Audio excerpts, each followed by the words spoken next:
Thank you for joining Effortless Attraction. My name is Evelyn McAleer. I'm the author of A Life You Want, Effortless, and The Woman's Journey. I'm a life coach, business mentor, and inspirational speaker. And my greatest value is making a difference in people's lives. So I hope through these podcasts, I can make a difference to your life.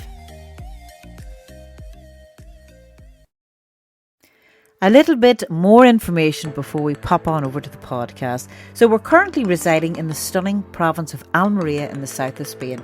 As an extension of my mentoring and life coaching services, I'm now offering 4-night retreats tailored for women who are ready to prioritise themselves. So if you're a woman and you're interested in spending quality time with myself and 2 other participants, please visit my website for more details. Additionally, for business leaders and coaches who wish to have their own retreat here in Spain with their clients, I handle all of your logistics, including airport transfers, accommodation and meals for your group. If you'd like to request a retreat proposal, kindly send me an email. You'll get all of my contact information in the description below. Thank you. Effortless Attraction podcast is sponsored by Colette Leeson Interview and Career Coaching. If you dream of landing your ideal job, consider Colette's services. With a success rate exceeding 90% among her interview clients, Colette offers personalized career guidance and interview coaching discreetly, both online and in person. She also conducts workshops and provides career advice talks. For further details, visit ColetteLeeson.com. Thank you, ladies and gentlemen, for joining us on another Effortless Attraction podcast. You'll get Effortless Attraction on Spotify, Apple, all major podcast platforms, and also we are now on YouTube. Well, today I am delighted to have a dynamic duo, husband and wife. I think this is my first husband and wife. You are most welcome, Colette and Dawn Leeson, and you may have heard pre this show starting, Colette is the sponsor of the podcast show, but it's wonderful to have our other half with her today, Dawn. So you're both welcome. Thank you. Thank you. I was sitting thinking, who will I have on my podcast? And I have been seeing pictures and pictures and pictures of Dawn and Colette off gallivanting. And I know there's a whole lead up to why you're visiting so many countries, why your life has now permitted this time that you have it. But for myself and for the viewers, where are you at this present time? So currently we're in Cyprus. So we're here in Cyprus for 7 nights in Limassol. And after that, we head to Berlin for an overnight in Berlin and then a train ride to Dusseldorf where we have tickets to see Bob Dylan. So we're staying a couple of nights in Dusseldorf. And from Dusseldorf, we head to Frankfurt and catch a plane down to the Seychelles for about 10 nights, and then finishing up in London for a Grimsby Town football match. And then we come home and do real life. Whatever real life looks like. Well, this is, I always think this is reality. You know, when people say back to reality, back to real life, but this must be real life. Colette, where were you previous to you actually now ending up in Cyprus? Well, we started off, I suppose the context of this is, and we'll probably get to this, is Dawn retired at the end of September and I took a career break from my career at the end of September, and we had promised ourselves some headspace and some time together to think about our next chapter, to think about where that was going to take us. So we started off in Dubrovnik, visiting a very old friend who started off as a guest house owner, became a friend over the years, so no better place to start. We then went to Naples and Sorrento because we were last there 20 years ago and I bought my wedding dress in Positano. So that was one place we wanted to go back to. And then we finished in Marrakesh. Came back to Belfast for 2 days because Dawn had a meeting, and then back to do this leg of the journey. So as I say, it's sort of a month and a half of travel, reflecting where we've been up to now and start planning for the next piece in earnest. Well, isn't that amazing? And this is like the gap year. You know, you're squeezing it into the months. Dawn, as Colette had said there, and I saw the post too, you retired. But I also saw a post that you've now stepped into a new position. Is Dawn retired? So we're not completely retired from full-time work. So I've taken a role as a non-executive director on a board of a public corporation. I'll hopefully take one or two other appointments, but nothing that's going to keep me full-time occupied. So it's about just shifting the life-work balance away from full-time working and having more time to spend doing what we've always done, which is traveling, but hopefully spending longer times away from home than we would have perhaps done previously when we had the grind of the full-time work. And Colette, you're stepping in also. Into a new position, new role, and we spoke about this on a previous podcast. But D-Day arrived. Yes, absolutely, absolutely. And I think, this year, and I've said it before, and we'll say it again on this podcast, but your podcast is very much about effortless attraction, and this year has been about me meeting you, working with you, and actually planning out my next steps. And it has been effortless. Actually working with you and with others to actually shape out what that needs to look like. Which resulted in me actually setting up my business and starting getting coaching gigs that just seemed to come to me. The minute I started to feel that this is the next step in my career, I got work with the likes of Women Breaking Barriers and Catalyst, and also with Tiny Careers, which again is very close to my heart. It's an organisation that's a social economy. It supports women getting back into the workplace. But it also allows me, it's very much about flexible working, so it is allowing me to do this type of work and to work from wherever I am in the world, running courses and helping people. So it's very much in line with my values and what we talked about earlier in the year. So it's just all coming together. So I was able to set down my day job at the end of September on the basis of a career break so that I could join John, I don't know who John is, but he can come to it if he wants. But Don on his retirement journey, and for me to build in my values and my job around that. And as I say, it's now kicked off in earnest. And as I say, very excited about how that's going to pan out over the next year. Wonderful, wonderful. I'm delighted for it. The two of you work has been a huge part of both of your lives for many, many years. Dawn, was there a fear that the job that you had been in for so many years, did you volunteer for retirement, or you said no, because you're not retirement age? I had a heart attack in 2022. So I had no intention of retiring. I was probably going to work till at least I was 65. But that obviously brings you need to think. Then we have something that's kind of life-changing like that. You sort of think, well, no, actually, I need to sort of reevaluate how long have I got, what I'm going to do, what am I going to do with the rest of my life. So we then spent obviously recovering from the heart attack and then thinking about, well, what do I really want to do? I don't know how long I've got left, but hopefully it's still a good while yet, but I don't want to be working full time. And I think also because my role was a chief executive role, it was a very, very full on job. Loved the job, very passionate about the work, very committed. Didn't really want to leave, but I didn't feel I could give it the sort of 150% that you probably needed to in order to do it and be healthy at the same time. So that started a conversation that Colette and I have been having, and then with my chair at work as well, over the last sort of 12 months after that, and then we kind of concluded that we'll go into retirement, just with a view then to just easing down the amount of work that I do, but still wanting to work, still wanting to put something back. So I'm very passionate about the type of work that I do, but I can't do it on a full-time basis without putting my health at risk. So that's the adjustment we're now making. Oh, isn't that amazing? I have had so many conversations with people that something big has stepped into their life, and in this case, it was your health. And others can, listen in on this podcast and say, look, here's two guys that had wonderful positions in job. They can afford to go traveling around the world. But Dawn, I'm sure you may agree that yes, you can have an abundance of financial abundance, and it offers you freedom of choice to do things. But health must be up there in the top of that list of importance. Absolutely, it has to be. I mean, without your health, you can't do anything. It doesn't matter how much money you are. You know, we are privileged. We've worked hard. We've saved money. We do have a comfortable, very comfortable lifestyle that many people won't have and be able to afford. But and I recognise that privileged position that we're in. But without my health, it would be of no use whatsoever. So it is about stepping back, cutting back on things, and actually focusing on what's important for the next few years.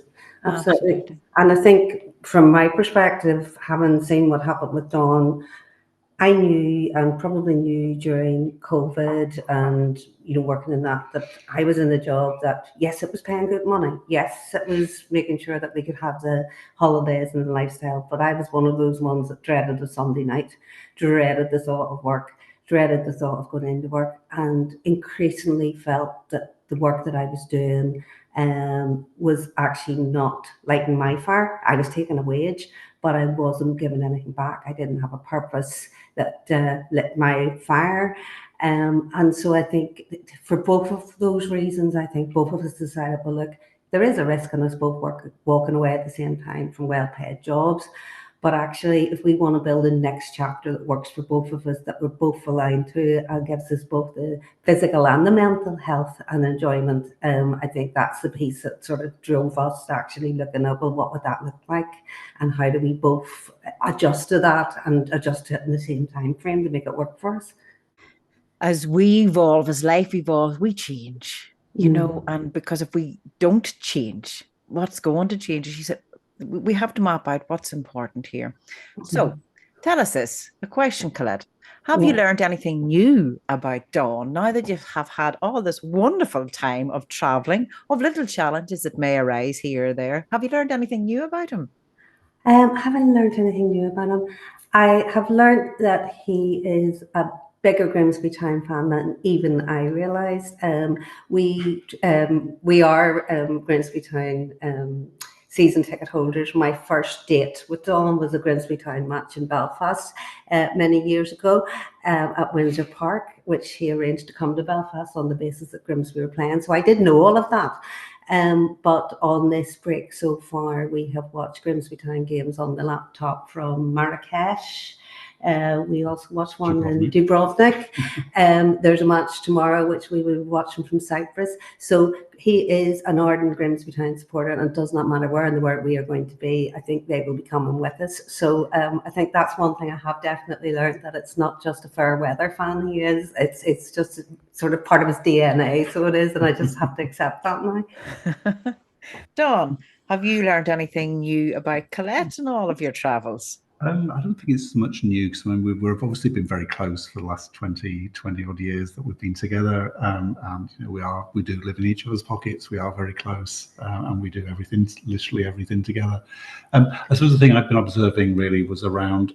I have a master's degree in managing change, and that's one of the things I've been working on throughout my life is transformation and watching people go through change. And no matter how committed you are and wanting the change, you still go through the emotional, the sort of Kubler-Ross curve of change, of anger and emotion and denial and all of that. And it's been interesting to observe that in both of us, even though we're both very clear about what we want and where we're going to go to.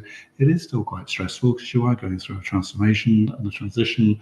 And I think it's just being kind to each other and recognizing what's going on in each other, and it's going to be happening to each other at different times as we move through this. So it's been interesting just to observe that in Colette and in herself as well, and Colette will tell me that as well.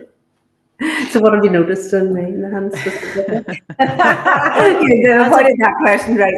No, you do. I mean, you do get, there are times when you have got yourself stressed, and there's time when you have been quite emotional, even though you wanted away from the job. It is the fear of the known, and the kind of some of the overcompensating by trying to develop a new business, which you only ever want to do on a part-time basis, but you're throwing yourself in, as you normally do to everything, 150%.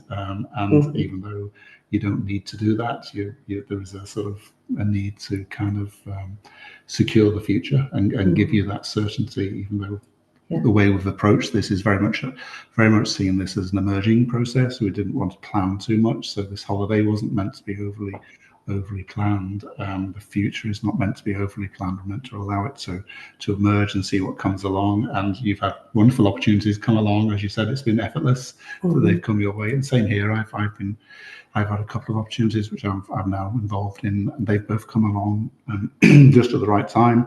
Really embrace those. But again, you can't control those things, and we're trying not to control those things. But your natural tendency has been to try and have some degree of control to give you that level of certainty around that. And and the feeling of safety. yes, absolutely. And you know, there been that trying to be comfortable with being uncomfortable, and you say all those are words, but actually when you're living them and breathing them, they are quite difficult. And no matter how focused you are and aware of these things, you still have to go through those emotions. And it doesn't matter where in the world you are, you know, or even if we manifest or attract or things come effortless to us, like you are sitting in Cyprus, you could be in Dubrovnik, you could be wherever, but it won't make you the different people that you were in Northern Ireland. When myself and Jim came here to Spain, and I watched other people, and I say it's a dream. Once you pass that holiday period, then we have a tendency sometimes to bring in old habits to be, you know, when we think, once I go on holidays, it'll all be different. Once I get the new job, it'll all be different. But both of you actually have spoken there about passion and really wanting to make a difference. And I think that's what both of you are doing and have been doing. Or you feel that for yourself, I could do more, I could make more of a difference because you really want to help people. And Dawn, in the role that you were in, you were assisting people, I'm guessing, in conflict or disputes or being the mediator. Is that, am I off the No, ballpark? that's right. And also on the flip side of dispute resolution is the dispute prevention side, by making organizations better organizations and better places to work. My sort of personal why was always around creating organizations fit to house the human spirit, to making it, you know, because you spend so much time at work, you want to have a really good experience. So, you know, most of my work has been around just trying to encourage good practice and good employment practice and making workplaces better for people. So I'm still trying to do that now, but in a with much less time devoted to that and giving myself more space. But because you're passionate, it's about this, and you're interested and you're committed to that sort of thing, it'd be very easy to be dragged into doing that on a full-time basis. And if I do that, I might as well have stayed in the job that I was doing and loved. So that's going to be for me the bigger challenge, I think, as we go forward, is managing my time. That's it. Do you find, Colette, too, I suppose when you're traveling to different countries, they have different cultures, maybe things are a wee bit slower in some places? That ability to slow down, it's a difficult one. It's something that we're learning here. Also, we thought, gosh, we thought we were going slow, but it's even slower here. Yeah, I think it is that sense of allowing yourself the space to slow down. And I think, to be honest, this last couple of weeks, we thought we'd slow down quicker, but we did have an issue where we'd actually lost our suitcase and had to completely change our approach over the first 2 weeks. And again, that's sometimes people have a plan and curveballs come in and you have to adapt to them. So I had to actually reframe what was happening and say, well, look, you know, this is just like, you know, if I'm in a career, sometimes a curveball happens. It's how you are resilient enough to work around it and how you regroup and just carry on regardless. But I do think in terms of the slowing down, I think it's very much as Donna said, it's, you know, I am naturally 110%, maybe 150% sometimes. So for me, it is that just evolving into the new person that I'm going to be and actually using this space to actually slow down. And, you know, Don can and always has been able to actually, at the end of the day, sort of close the door. He does the cooking, which is great, but that's his mindful activity. And he goes and does that, and then he can switch off from the day. Whereas, and I think it is more of a female tendency that women tend to carry things for longer. It takes longer to get them out of your head and slow down and do. So I think that's something that's going to be a work in progress for me over the coming months. But actually, because we're doing it together, I think that will really very much help me. I think I would have felt more strongly if I was trying to still do the day job whilst Dawn was retired. I think because we're both on the journey together and we're both learning from it, I think we'll both support each other during this phase. And as I say, it's very much about trying to do it in a way that works for both of us. So, for example, in January, we will be working from Cape Town in South Africa, and I've negotiated 2 days a week to be working from there. We've hired an apartment that will allow us to do that. And then we will fit the rest of what we want to do around that. So it is very much about planning that much of it. But in doing so, actually having ground rules that we don't allow ourselves to actually end up doing 5 days a week, because then we're just in a different country, but we're still doing the same things. Absolutely. Isn't that fabulous, though? Isn't that fab? And it's a blessing as well to have, that you're in to have each other, for starters, that you're in each other's space practically now 24/7. And that you both bring different dynamics to this relationship. When Dawn is speaking, there's a calm, there's not that, but when he speaks, and perhaps it's the English accent too. To me, it sounds extremely posh. Yes, he would make a good politician, I think. Sometimes, he's no, because there's that when he spoke about certain words, they're like spirit, culture, peace. Yeah, maybe another Gandhi or something like that. And then Colette, you, from what I get, there's that. It's the yin and the yang. It's that spark. That come on. That's that, and both it balances each other out. Yeah, and it's a wonderful thing. Absolutely, we found. I mean, I think very early on, we quickly realised our strengths and who's good at what. And Colette's the creative one; she's the one with the ideas, and I'm the methodical planner. And I'll get so for, say, take a holiday, for example. Colette will choose where we're going. If we're particularly good at finding accommodation, and I'll get her there. And I'll make sure she's got a passport and all of those things. And then when it comes to restaurants, she's the one who identifies the restaurants to go to and comes up with all the really good ideas. And again, I'll get her there. And so it just works. But isn't that fabulous? Isn't that, even in any sort of relationship, really, it's especially for couples, identifying each other's strength, letting go of control. Say, hold on a minute, I don't have to be the martyr and do all. No. And that trust in each other. And if something doesn't go according to plan, listen, there's another way around this. Yeah. No, and I think that's the thing. And I suppose, if my mum was here at the minute, I remember when we first met, and one of the things she said to him, and it was, he had come over from England, and she was very suspicious. Who's this English man coming over here? And what does he want with my daughter, type thing. I remember, do you remember the conversation she had with you around, she's had so many different ones through her fingers, and I don't want you annoying her this. And I'm like, Mommy, what are you making of me here? And but she just adored the fact that you were different.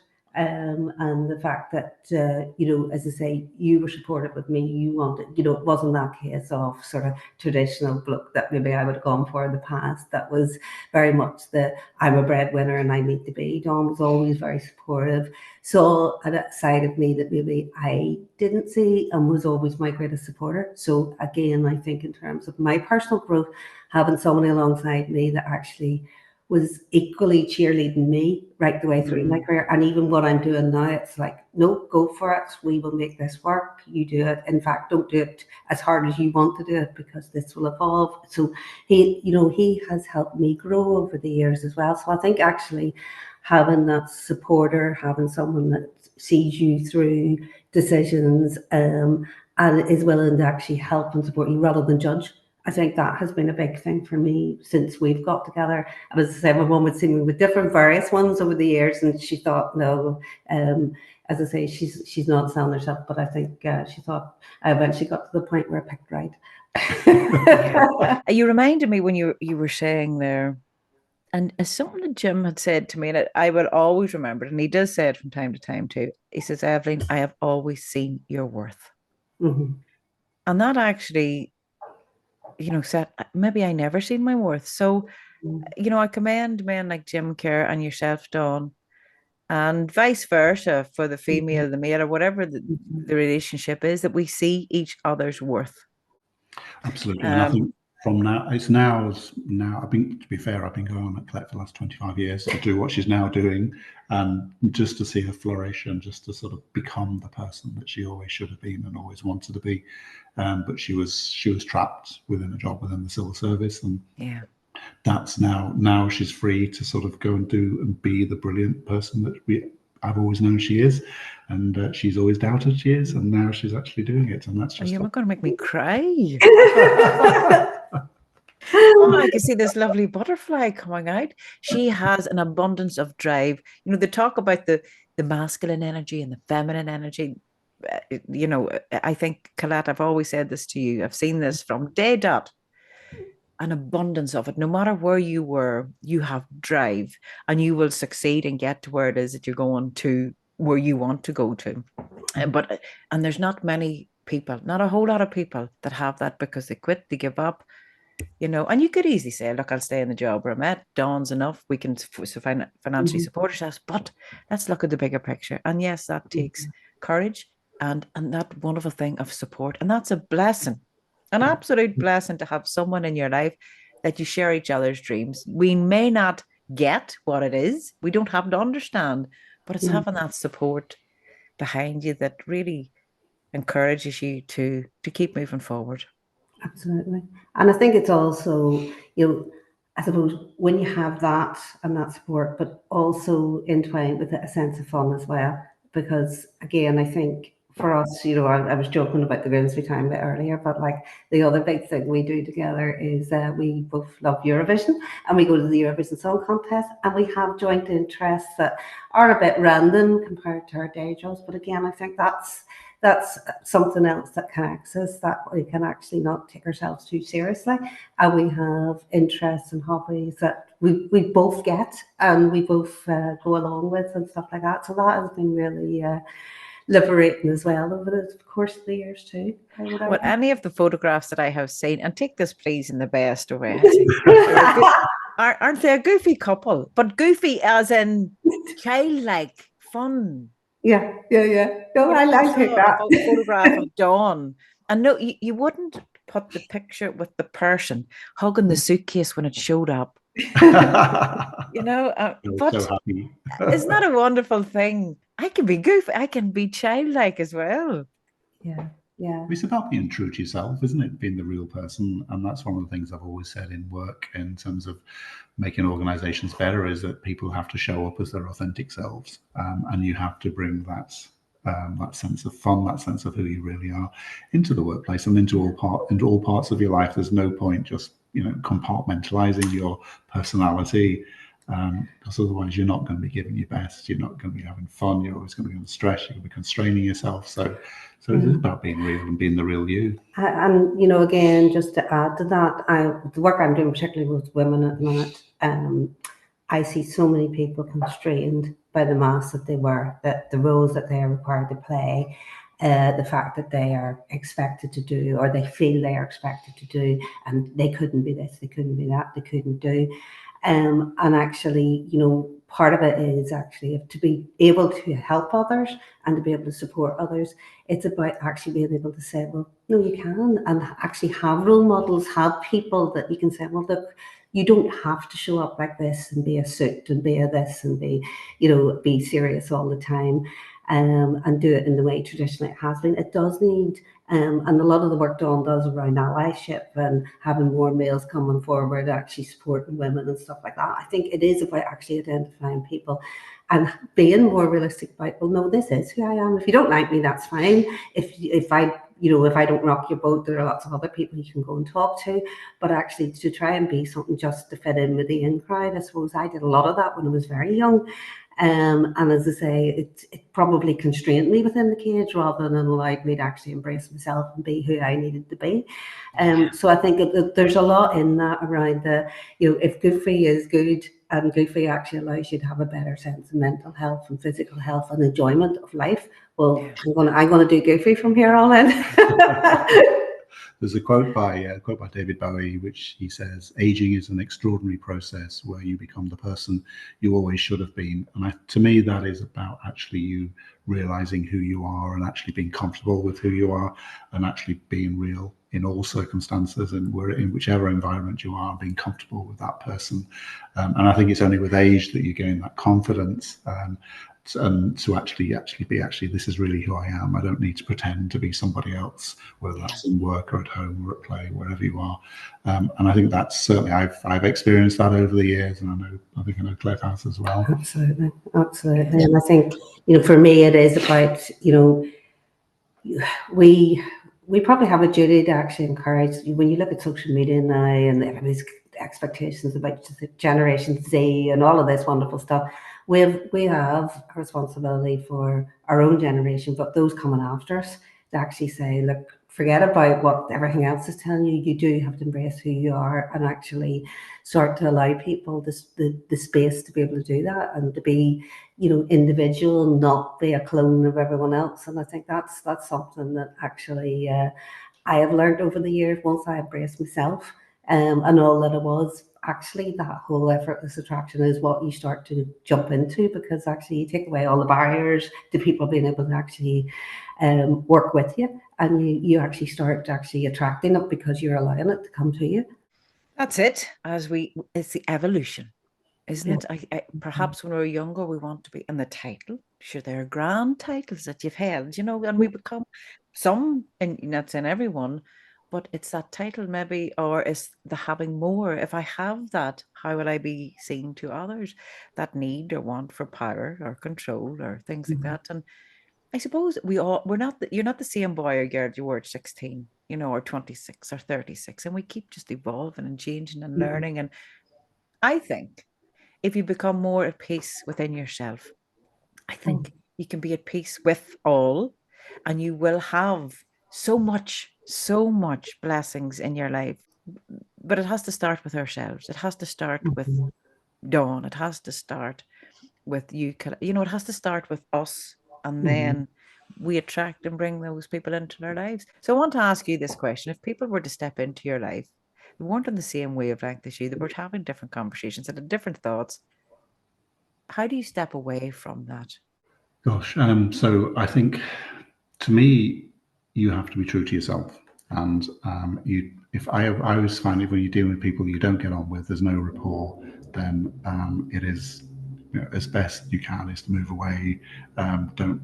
Don't allow any sort of toxic people into your life that can kind of cause you difficulty, cause you distress. Life's too short. You need to sort of concentrate on the people you do get on with. By all means, you in all walks of life, you have to come across people that you don't necessarily like, or you have to deal with them, but you deal with them in as pleasant and as perfunctory way as you can, and then move on. But I think you need to just surround yourself with people who fulfill you, who grow you, who just make your life better. And so for those people who are not doing that, then I think the quicker you can move on past them, the better.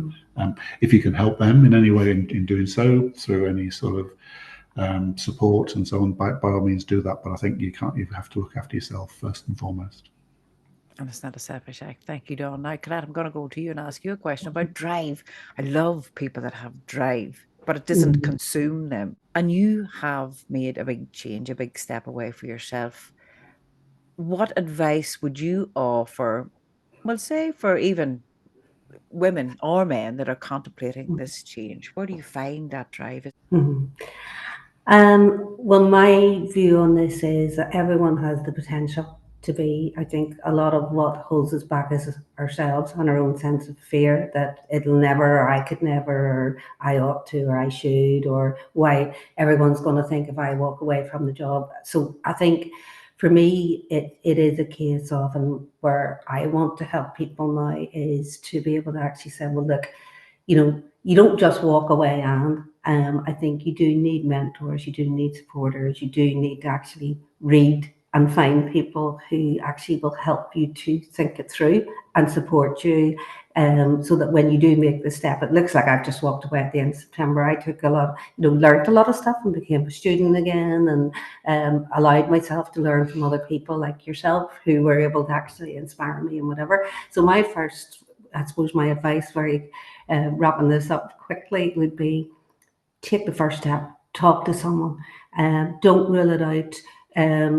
Actually give yourself the space to have conversations with people. There's lots of free advice out there from the likes of Go Succeed in Northern Ireland. There are lots of mentors and supporters, but ask the questions, be curious. Doesn't matter what age you are, you can be a student. I've walked away from a job at 55. I'm now running a business. It's never too late. And we're all working longer.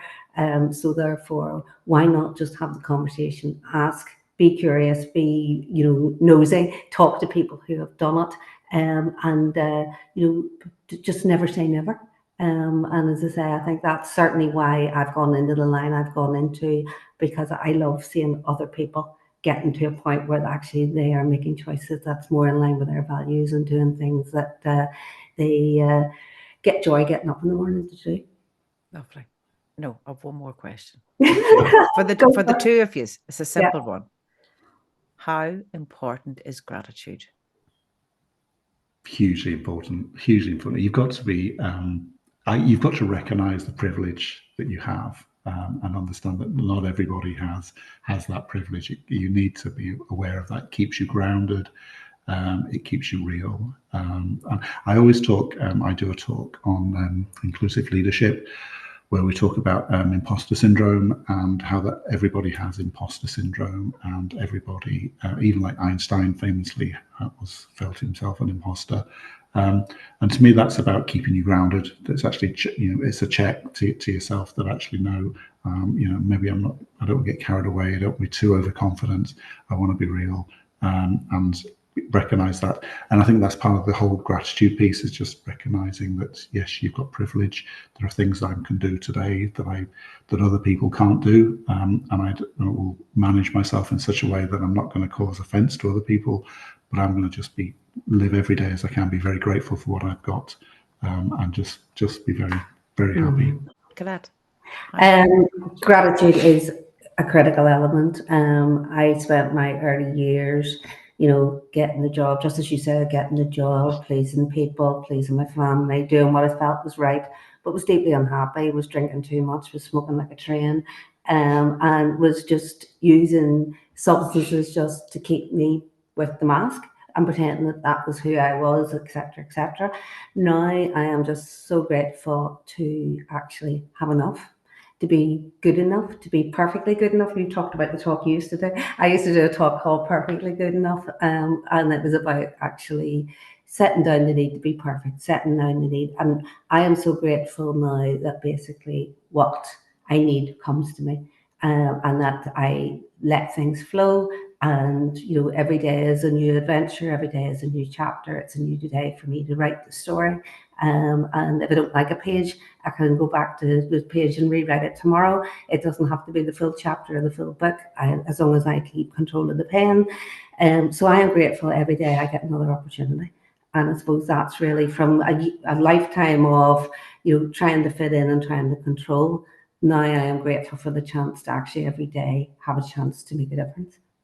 I think having had the heart attack as well, you do. I mean, I don't mean this sound melodramatic, but every day is a bonus, and you kind of, I think about it every day in that way.